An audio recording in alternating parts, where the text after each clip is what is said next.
Part and failure is a part and parcel of growth. అది నాకు బాగా బలం ఇచ్చి నిన్న ఒక నిర్మాత ఆ రోజు అన్ని ఇబ్బందులు లేవు, కానీ రత్నం గారు లాంటి వ్యక్తి ఒక చిన్నపాటి మేకప్ అసిస్టెంట్గా ప్రారంభించిన వ్యక్తి, అంచెలంచెలుగా శంకర్ లాంటి వాళ్ళతో సినిమా తీసి పాన్ ఇండియా సినిమాలు తీసిన వ్యక్తి ఈరోజున సినిమా రిలీజులకి ఇబ్బంది పడుతూ ఉంటే నాకు అనిపించింది చాలా బాధేస్తుంది. ఇది నాకు అందుకని నేను దగ్గరుండి ఈ సినిమాని ప్రేక్షకుల దగ్గర తీసుకెళ్ళాలనేది నిర్ణయించుకున్నాను. సో నాకు అందుకు అనిపించింది అన్నమాట. అందుకని నా జానీ అనేది ఎందుకు వచ్చిందంటే ఇంత ఫీబుల్గా ఉంటారు. అంటే మనీ దగ్గరికి వచ్చేటప్పటికి అందరూ నువ్వు చస్తావో పెడతావో తెలియదు కానీ మాకు ఇలా కట్టాలి ఒకసారి ఇర్లాజికల్గా ఉంటుంది. సో అలాంటి సమయంలో నాకు ఆయన అండగా నిలబడాలి. అందుకని that's reason why I quote. అందుకని క్లైమాక్స్ ప్రత్యేకించి నేను ఎందుకు చెప్పానంటే, అప్పుడు నేను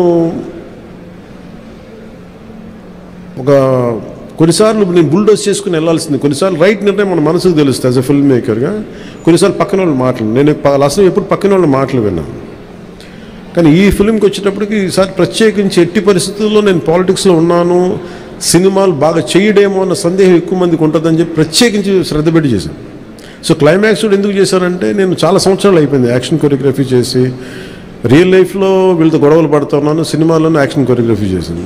సో ప్రత్యేకించి ఆ particular episode it's close to my heart.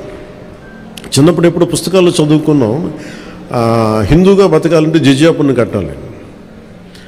So ఆ బాధ ఏదో ఉండిపోయినట్టుంది ఎక్కడో. సో అది ఆ వెంటౌట్ తీసుకున్న అవకాశం దొరికింది, ఐ యూజ్డ్ ఇట్ అంతే. సార్ మనం చూసుకున్నట్లయితే లేదు తీసుకుంటాం సార్, అన్నీ బాగుంటే తీసుకుంటాను. మనం ఈ మధ్యకాలంలో చూసుకున్నట్లయితే నిర్మాతలకి కొంతమందికి మాత్రమే థియేటర్లు ఉండిపోయినాయి, వేరే వాళ్ళ సినిమాలకి ఇబ్బంది పడుతున్నారంటూ కూడా కొంత కాంట్రవర్సీ వచ్చినటువంటి పరిస్థితి సినిమా పరిశ్రమ విషయంలో. అదే రేట్ల విషయంలో కావచ్చు, థియేటర్స్ దాని విషయంలో.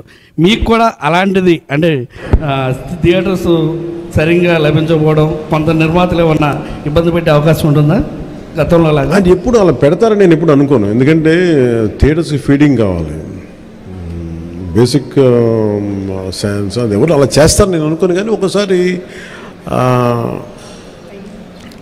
కొన్ని అనుకోని పరిస్థితులు వస్తూ ఉంటాయి, అది పెద్ద మనసు వదిలేయటం అంతా.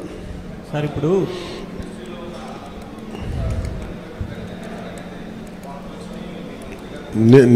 నేను ఎప్పుడు అనలేదు ఆ మాట. నేను అన్నారా, రాశారా? Okay, welcome. So thank you sir. Ma'am, this movie is going to be?